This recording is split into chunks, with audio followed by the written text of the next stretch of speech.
to? Ano to? Ano meron dito, ha? Kaya pala. Kanina pa ako antay ng antay sa'yo, madam. Nandito ka lang pala, ha? What? Aba, mukhang mga nagmamarites, ha? Ito pala yung tumpukan ng mga... Ano to, ha? May parlor dito? Ang galing, ang galing, galing. Ay, nako. Ako, ba't mo daw kasi? Kaya ganun. Parang ang dami kong customer eh. Ay, nako. Ito si nanay. Kaya pa? Ako lang. Kaya pa, mother? Kaya pa. Te. Yes, I'm very busy. Sino para sa'yo, sinong karapat-dapat na presidente? Marcos, Duterte? Ay, dami na tayo dyan. Ano po? Ang akin eh, BBM pa rin ako. Ako wala katapos ng BBM. Ha? BBM ka? Paano yan? Duterte ako eh.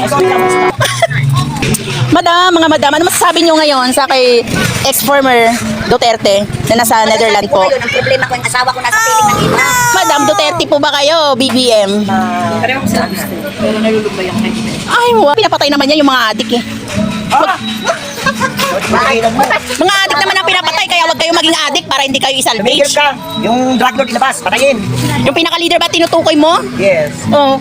Ano sabi mo kanina, yung mga tsinelas lang ang pinapatay? Anong sinilas lang? Yung mga nakatsinelas lang. Tumanda kayo na sa akin, nasa quadcom. Dapat ba pati mga nakakotse, tinutugi na rin? Drug lord muna, bago ang mga maligit.